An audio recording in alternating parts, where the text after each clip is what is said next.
Ohio State, 19.5-point favorites against Iowa in the shoe. Over-under in this game is 45.5. Are we finally going to learn something about Ohio State? They've played Akron, Western Michigan, Marshall, Michigan State. Sorry, Chris. They were not very good. We still have not really seen them have to kick it into high gear. We haven't seen anybody really push them. I don't know that Iowa's going to be that team, but they will be the toughest team that they've played to date. Chris, what are you looking for in this game?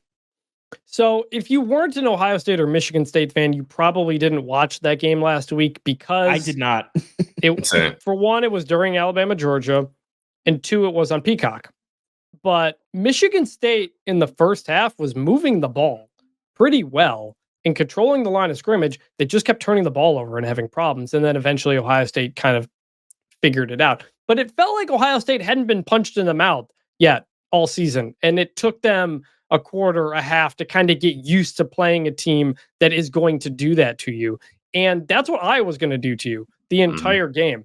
And if not for Ashton Jeanty, we would be talking about Kaleb Johnson at Iowa, who is averaging 171 rushing yards per game. He's got 45% of Iowa's entire offensive yardage this year.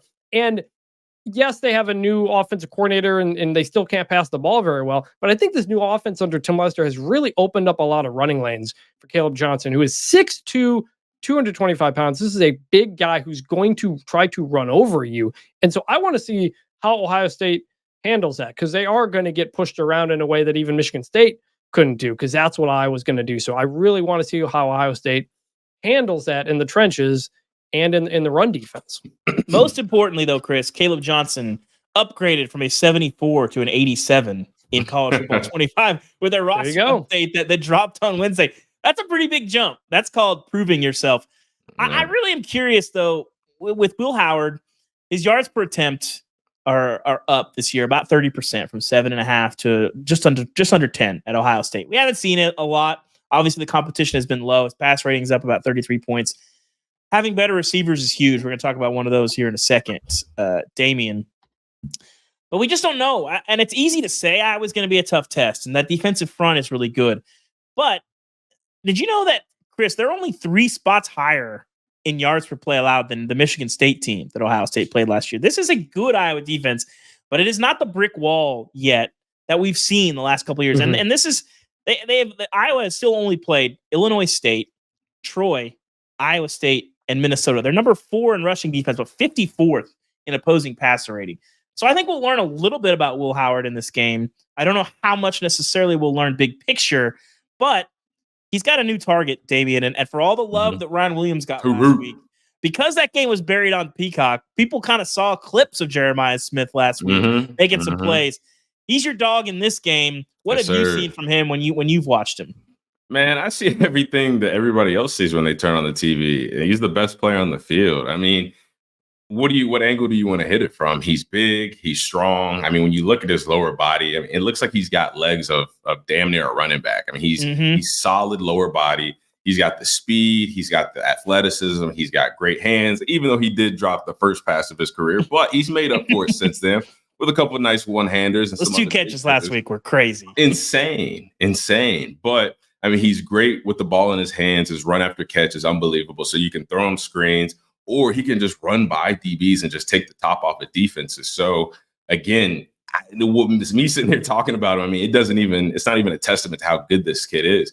He is one of the top 2. You can argue he's the best receiver in the country with Ryan Williams, and they're both freshmen. So not only they're true freshmen. Exactly. Yeah, there's no red shirt, there's no red shirts, there's no COVID years. These guys are true freshmen, and they're playing at such an elite level. So I mean, who else would be my dog of the day other than Jeremiah Smith? Because when you look at it, he is again the best player on the field. But this is in the same realm of the conversation we're already having. I want to see him do this against somebody. I want to see him do this against a team that's actually good. Iowa's not world beaters. They're not the Great Wall of Iowa. They're not the most impenetrable defense in college football. But again, this is a better level of competition. So those one-handed catches, those taking screens the distance, taking slants the distance, taking the ball, taking the top off the defense, going up, climbing over DBs. I want to see that this weekend too. I don't want to just see that the first couple weeks against no-name teams. I want to see this in a big-time game. It is crazy that you hear rumors about him showing up to Ohio State in a receiver room that's still got a Emeka Egbuka in it, and they're like, no, he's better. And then you watch the games, and you're like, yeah, he's better. Like, it is so unfair that the two best receivers in the country are true freshmen at Alabama and Ohio State. We're going to get 2.5 more years of this. Like, you could make a case these guys would be the first receivers taken off the board in the NFL draft if they came out now. I think they would.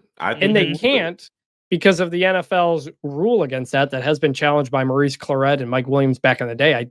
Probably not going to change, but you never know. But like, these guys are this good now. If you're someone who plays one of these teams the next couple of years, they're still going to be there, and that is terrifying if you're an opposing defense. To me, when you look at the picks for this game, if you get a focused Ohio State in this game, I think it's going to be hard for Iowa to move the ball against this defense. You get a focused Ohio State, this feels like a 31-10, a 34-10. A focused Ohio State wins this game. I think I'm going to go with Ohio State and lay the points here. I don't feel good about it, but I also, more importantly, don't feel good about Iowa scoring double digits in this game, despite the fact that the offense has been better. Kaleb Johnson's had a nice year, but if you're still pretty one-dimensional, even with Cade McNamara, I still, give me Ohio State. I will lay the points. Damien, who do you like in this game? I like Ohio State. Again, they're just the better team. They're more talented. That wins out. Mm-hmm.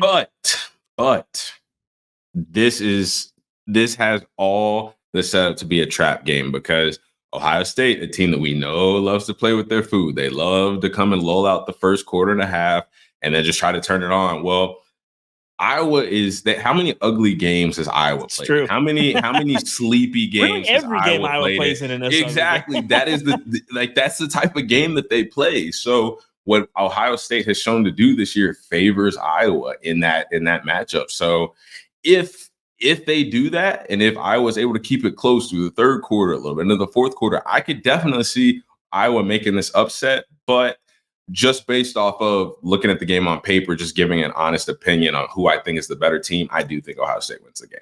Ohio State, they do have a trip to Oregon next week. Look ahead spot, maybe. Mm-hmm. Yeah, Chris, what do you like? I'll take Iowa to cover. I think they can run the ball with Kaleb Johnson, try to shorten the clock a little bit. 19.5 is a lot. Iowa, Ohio State often play kind of close games, and I'm going to go Iowa to cover. I just want to see, like, Ohio State was all this conversation about their roster in the offseason, that this could be the best team in the country, clearly. They've looked good. They haven't looked like, oh my gosh, yet at any point this season. And this could be one of the games. Like, if they come out and it's 51-3, like, okay, this is the Ohio State team that, like, we thought could be, like, unbelievable. Yeah. They're loaded at every spot. Maybe.